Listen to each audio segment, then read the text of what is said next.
Hello everyone, welcome to Pediatrics by Dr. Anand. This is the case presentation video, a beautiful video of part number 6. This is a case presentation, and thank you so much for all the previous support for all the case presentations video for all the MBBS, MD, DM and DCH students.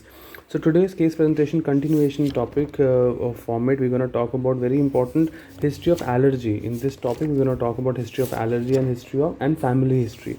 Two histories we're going to cover in this case presentation format. History of allergy. See, it's very important for us for you to ask the patient, ask the mother whether the child is having any history of allergy, yes or no, because allergy can manifest in the form of skin rashes, yes or no. Allergies can manifest in the form of skin rashes, number one. Number two, they can manifest in the form of vomiting or diarrhea, yes or no.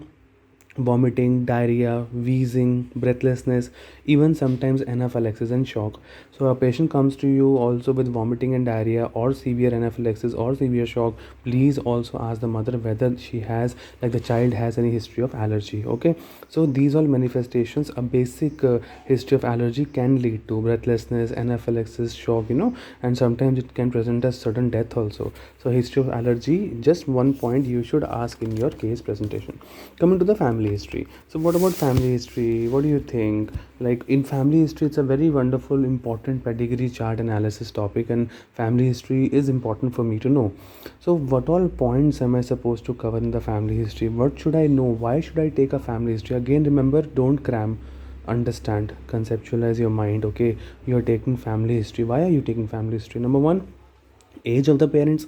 Sir, the mother is 38 years old and father is 40 years old. So like age of the parents is important. Second, consanguinity also is very important for me to know. In one point I'll explain you, but right now just write age of the parents, consanguinity, pedigree chart or family tree. Again, it's important. Any disease running in families or anything like that. Who is my patient? Is the patient divorced, like that?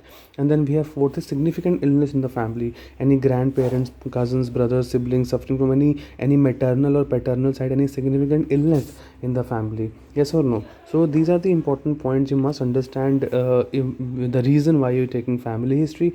Coming to one point each, we'll try to analyze what is the importance of age of the parents, what is the importance of consanguinity, and then pedigree chart and significant illness. Okay, so why age is important. So of course we know that there are some diseases which are there in the advanced age, like the mother is, mother's age is 35, 38, and she's having a first baby. So what all problems she can have? It is divided into mother and father. Advancing age, like mother and father, it is divided. Okay, in the mother, advancing age, if it is there in the mother, what all thing I should think in my mind? Everyone knows the most commonest one is the, anyone, have you heard of Down syndrome, trisomy 21, yes or no? So the single palmar crease, sandal gap, brush field spots in the iris, brush field spot in the iris. So if the mother has an advancing age, I should rule out Down syndrome. Even the mothers of advancing age, they can lead to premature labor. They can also have disorders like zygotic twins. They can have zygotic twins, premature labor, Down syndrome, even CNS anomalies also, and CNS anomalies also. And some babies can have mental subnormality. Mental subnormality. These are the points. If father has a advancing age, most common you should think of Marfan syndrome. Remember Marfan syndrome? Again, I have separately made wonderful topics on Marfan, but right now I'll just tell you the name, Marfan syndrome. Second, Apert syndrome. Apert syndrome, also we can think of, if the father has advancing age, achondroplasia. Do you remember achondroplasia? In the Game of Thrones, there's a Tyrion Lannister, one character, that is a case of achondroplasia, FGFR3 gene mutation and short-limbed dwarfism. Okay, achondroplasia. Other problem of father having advancing age and having babies is nothing but osteogenesis imperfecta. Osteogenesis imperfecta is also known as brittle bone disease. Okay, brittle bone disease, and the patient comes with history of blue sclera with history of recurrent fractures. Blue sclera with history of recurrent fractures, you should rule out osteogenesis imperfecta, and it is also known as brittle bone disease. Brittle bone disease. Okay, and even father having advancing age, the baby can land up into congenital heart disease, congenital deafness, and rest I have told you. Congenital heart disease, congenital deafness, blue sclera, osteogenesis imperfecta, Apert syndrome, Marfan syndrome. Okay, most common congenital heart disease in Marfan syndrome is mitral valve prolapse. and most common cause of death in Marfan is aortic dissection. I'm just telling you extra points, whatever comes to my mind, so that every word which I'm talking is significant. Okay, so we are talking about the family history, age of the parents I have told you, advancing age, mother, father, everything I have told you. Now coming to the consanguinity. So why consanguineous? Consanguinity marriage means, like Hindi में हम कहते हैं ना, रिश्तेदारों में शादी हो जाना, ठीक है, any one getting married in brother and sister only getting married, so that's consanguineous marriage, consanguinity. Remember, like consanguineous marriage, why we are, it is important, like diseases with autosomal recessive pattern, diseases with autosomal recessive patterns of inheritance are common in the children born to the parents with consanguineous marriage. Parents who are born through consanguineous marriage, in that one, diseases with autosomal recessive pattern of inheritance are common. Okay, are you understanding? Consanguinity also has a degree: first degree, second degree, third degree, fourth degree consanguinity. That an examiner always ask you, what is first degree consanguinity? First degree consanguinity means marriage between the brother and sister. Marriage between the brother and the sister is first degree consanguineous marriage, and this never occurs in India. And usually the sexual relationship between the brother and sister is known as incest, which I have written, right? INCEST, incest. The sexual relationship between brother and sister is known as incest. Okay, so first degree consanguinity over. And first degree consanguinity, the 50% of genetic material is there in common. 50% of genetic material is there in the common. Okay, probability of expressions of autosomal recessive conditions is maximal in the first degree. Okay, second degree consanguineous. Second degree consanguineous means father's sister is getting married, like with the mother's own brother. Father's own sister is getting married to mother's own brother. Okay, that is second degree consanguinity. Okay, and in this case 25% of genetic material is comes out in common. 25% of genetic material. What is third degree consanguineous marriage? Third degree is like marriage with father's sister's son. Okay, father's sister's son getting married to the father's sister's son or daughter getting married to the mother's brother's son or daughter. Okay, they're getting married to the mother's brother, son or daughter. Okay, mother's brother's son or daughter. Okay, this type of marriage is common in India, and that is known as third degree consanguinity. And in this case 12.5% of genetic material is comes out in common. 12.5% of genetic material. Okay, now come to fourth degree consanguineous marriage. Fourth degree is nothing but distant relatives, type of marriage between the distant relatives. That is the fourth degree consanguinity. And of course the autosomal recessive disease inheritance is very minimal risk of autosomal recessive disease inheritance is there in this consanguineous couples. Okay, are you understanding? Yes or no? It's very easy. It's very important. Examiner will ask you. Okay, so please, that's very important.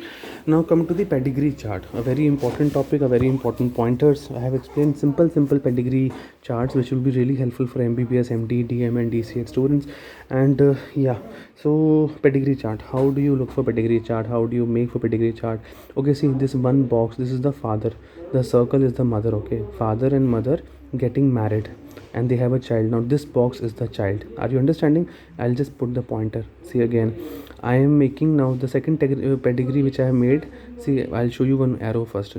See, this is the male father, this is the female, the mother. They got married, and now down are the kids. Okay, like father and mother getting married. Now see, I'm putting a point here. Father and mother getting so this is non-consanguineous marriage. This one arrow I'm putting, no, father and mother, that one line between, that is non-consanguineous marriage. Non-consanguineous marriage. If I have to show consanguineous marriage, how will I do? Father, mother, I'll dark this straight line. I'll dark this up. If I darken this up, that is known as consanguineous marriage. Okay, रिश्तेदारों में शादी होना in Hindi, what they say. Father and mother getting married, dark line is consanguineous marriage, and father and mother getting married, single line is non-consanguineous marriage. Are you understanding? Yes or no? Are you able to get it? Yeah. Again I'll tell you. See, now father, mother getting married, have kids. First kid is boy, second kid is girl. This is one pedigree. If I shade this point, this is my patient, affected female. Yes or no? This is my patient. This is important. Okay, are you understanding? If patient, this is how we make a pedigree chart. This is my patient. Okay, if normally we come, no, patient comes with cough and cold, diarrhea or typhoid fever. If I admit them, so that's how I will show the shaded point saying that this is my affected patient, male or a female. Okay, one more I'm making. This is the father and this is the father. Okay, I hope you're able to understand. And this is the mother. Okay, father and mother getting married. Okay, so okay, let's see, they got married. Okay, okay, that's nice. So now how many kids they have? Let's just try. So the first kid is a boy, because this is the code of a boy, and the second baby is the girl. Circle. Okay, I'm sorry my circle is like this, but yeah, circle, proper circle. So it's a girl. Okay, so father and mother got a non-consanguineous marriage, have a boy and a girl. Are you understanding? Yes or no? Hai na? Okay, and in this part now I'm shading this part. So shading this part means this is my patient. So now this boy is our patient who has come to my OPD, who has got admitted. Yes or no? So it will be affected male. Are you understanding? Affected male. Yes or no? Okay, yes. Okay, so this is the affected male. This is how you show a beautiful pedigree chart. Okay, now let's learn another pedigrees also. Simple but very nice ones. Okay, okay, let's see now. So we have again the father. Okay, then the mother. Okay, they got married. Now what is this? And what is this? Yeah, this is a good one. This is known as stillbirth. This is known as stillbirth. A kind of a circle with a oval with a plus sign inside. So stillbirth, it is a stillbirth. Remember, okay, little oval it is. Okay, not a proper circle. So stillbirth. Again, father, mother, and okay, having one boy. Okay, having one daughter. Okay, and what is this? Yeah, this one. Yeah, so total shaded inside small chintu circle, that is a abortion. That is a abortion. Okay, full shaded, full complete shaded small circle, abortion. Okay, small round circle, abortion. Okay, understood? Okay, very good. Okay, next, father mother getting married, non-consanguineous, is one boy. Then they got a, then what is there? Yeah, what is this diamond kind of a shape I have made? That means mother is pregnant. That means mother is pregnant. Are you understanding? A beautiful picture. Okay, very good. Okay, what else? Let's make another pedigrees. Okay, these are very important pedigrees for MBBS, MD, DM and DCS students. Again, father mother got married, and we have this first baby boy. Okay, second is girl. Okay, third, what is the third baby? Third is a proper like this diamond. So that tells that sex is uncertain sex. If I made a shaded diamond, it was pregnant, but I made a proper diamond. This is a diamond. Okay, this diamond thing known as sex uncertain. Sex uncertain. Okay, will you remember this? Yes or no? Okay, very good. Now again, father mother got married. So what is this now? What is this bindu dot I'm making? This is known as illegitimate offspring. Illegitimate offspring. If I'm making something like this, father mother, like not father mother, but yeah, they got to have a baby and they have got a baby, it's illegitimate. Okay, now father mother got married, next one, and yeah, this is also good one. What is this? So this is known as no offspring. This sign shows no offspring, they don't have any baby. Father mother got married, but they don't have any baby. Okay, I'll make same, I'm making it again. Okay, see, father mother got married. Okay, non-consanguineous, one line. This is known as no offspring. This is known as no offspring. Will you remember this? It's a easy one. Okay, very good. Next, father mother, yeah, got married. Okay, then first is a boy. Okay, second baby I'm making like this, and one boy and one girl. So this is known as non-identical twins. Non-identical twins which are not identical. One is a boy, one is a girl. So non-identical twins. Will you remember this? Yes or no? Okay, very good. Now father mother got married, having one boy, one girl, and now this I'm making a one straight line like this, one line like this. So two boys, and I'm putting a point in between, line in between. That is known as identical twins. Can you see? Can you make out a difference of non-identical twins and identical twins? So this is identical twins. Are you understanding? Yes or no? Simple pedigree, but it is very important. Okay, remember. Okay, one more I'll make, so you'll tell me. So let's see, father got married, consanguineous one. Okay, now this I'm making a very dark line, consanguineous marriage. Okay, so okay, they have got a first baby girl, second baby boy, third baby girl. Okay, so what do you call this? So we'll call it consanguineous marriage with 3 children. Yes or no? Consanguineous marriage with 3 children, that's it. Okay, so consanguineous marriage with 3 children, that's what we're gonna call it. And that's it. Okay, yes or no? Very good. Okay, next important point. Okay, if I make, okay, another pedigree I'm teaching you. So let's try another pedigree. 3 or 4 pedigree are left. Okay, so these are very important points. Okay, you should remember them. These pedigree, they comes in the exams. You should know by whole life, while you become a pediatrician also you'll remember. So father and mother got married. What is this now? Yeah, this is a good one. So if I'm making a cross like this, that is known as that they got a divorced. Okay, so it's a father and mother straight line, but I'm putting a point like this means they got divorced. Will you remember this? Now what is this? If I'm putting a girl but I'm putting a shaded dot in the center, that is known as X-linked carrier female. X-linked carrier female. It is a sign of X-linked carrier female. Okay, will you remember this? Okay, very good. Okay, next important point. If I'm making a father mother got married and we have this one first boy, second is also boy. Okay, proper box, boy. Okay, first boy, second boy. Okay, what else are we gonna show in this? Yeah, so what is this now? If I put a arrow, now this is a good one, remember. This arrow is known as proband. This arrow, okay, if I'm putting a patient, like I'm putting, see, if I would have put a shaded one, that means that's a affected male or affected female and my patient. This arrow also is my patient only, but this arrow tells known as proband. This is known as proband. Like, will you remember this? This is this arrow. If I'm putting that arrow word, that arrow sign demarks as a proband. What is a proband? Proband means genetic study. Genetic study of the family means I'm in this child, I'm planning to do a genetic study for this child, so that is known as proband. If I'm planning to do a genetic study for this child, that is known as proband, and that arrow indicates proband. Okay, next, father mother got married. Okay, they have a first boy. Okay, and then they have a daughter. Okay, that's nice. Okay, what else? Okay, yeah, so what do you call this? If I'm putting like this and I'm putting a cross over there, what that's known as deceased. That's known as deceased female. Deceased female. Okay, deceased female. Okay, that female is no more. Deceased female. Will you remember this? Yes or no? It's easy. Are you able to understand? These all are the beautiful what you called pedigrees you must know. Okay, are you able to understand? Okay, next. So next, coming to a very important part, coming to the socioeconomic history, socioeconomic status and socioeconomic history. So remember, socioeconomic or social and environmental or socioeconomic history, it is divided into number one, socioeconomic status. The first is the socioeconomic status, and it has various classes. First, I'll tell you the points. First is the socioeconomic status. Second is the per capita income, which we ask the parents. Third is our housing conditions regarding the kacha house, pakka house, living areas, number of people, ventilation facilities. All these points comes in housing conditions. Then we have water source, whether they are using tap water, bore water, well water, filtered water, boiled water, how. Then sewage disposal, how they are using the sanitation facilities, toilet, open air defecation, how.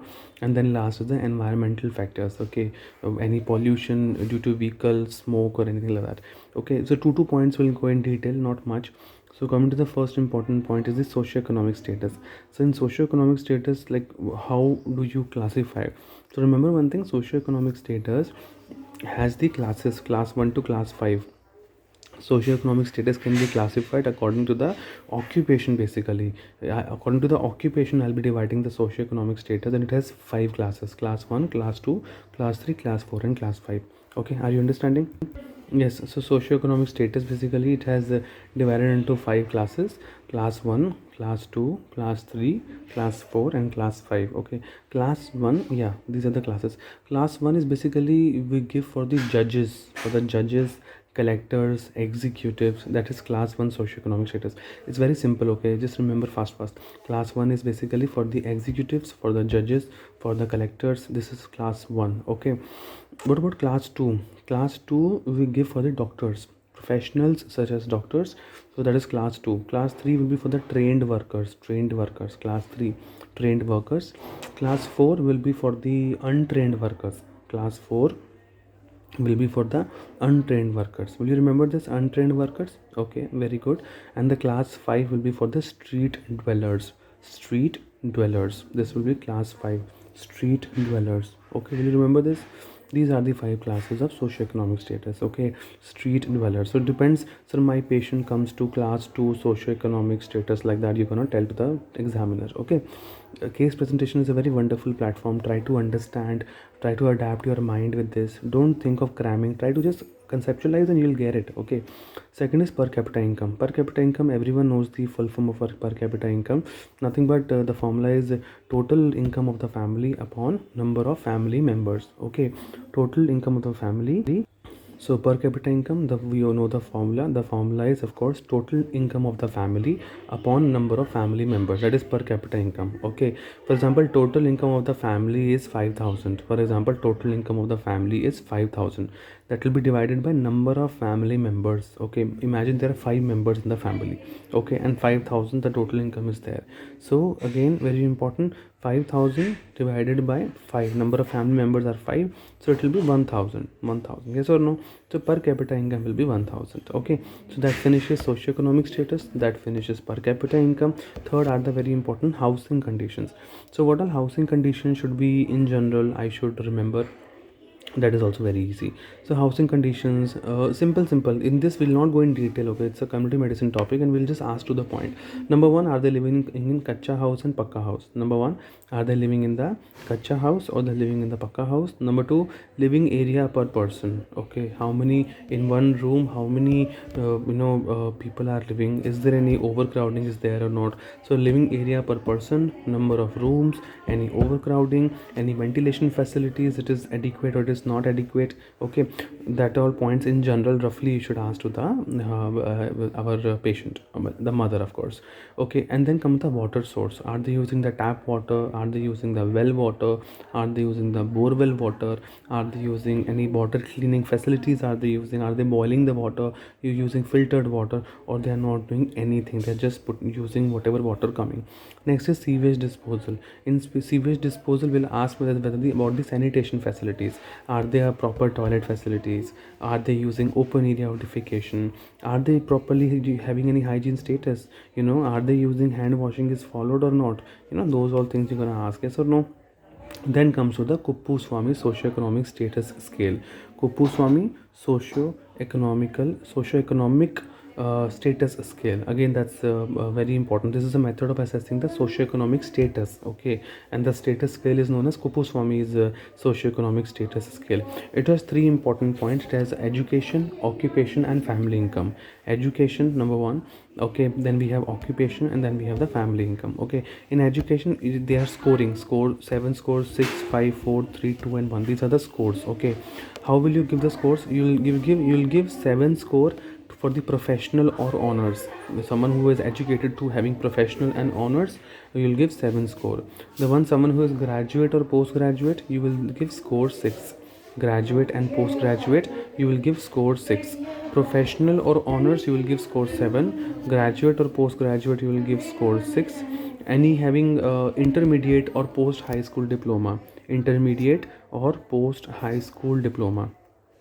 will give score 5. Intermediate or post high school diploma, you will give score 5. Okay, score 4 you will be giving for the high school certificate. Anyone having a high school certificate, you will be giving score 4. High school certificate, you will be giving score 4. And middle school certificate, you will giving score 3. High school certificate, score 4. Middle school certificate, score 3. Okay, middle school certificate, score 3.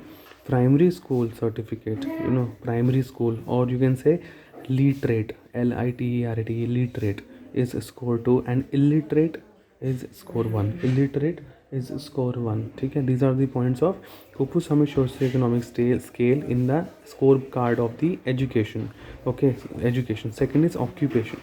Occupation also, of course, we have various scores. Okay, the scores for occupation are, so for basically the occupation we have the scores again. We have for the one who is who is in a profession, proper profession, I'll be giving score 10. Okay, it's a scoring I'll give. Okay, score 10. Profession, I'll give score 10. Having someone having semi profession will be given score 6. Someone who is having a clerical job or a shop owner, for example, or he is a farmer, so he'll be giving score 5. Shop owner or farmer, score 5. And someone who's a skilled worker will be given score 4. Skilled worker will be given score 4. And semi skilled will be given score 3. Semi skilled worker will be given score 3. Unskilled worker score 2. Unskilled worker score 2. And unemployed score 1. Unemployed score 1. This is the scoreboard score card for the occupation. And third, last simple third, we have the family income per month. Family income per month. Okay, I'll just tell this fast.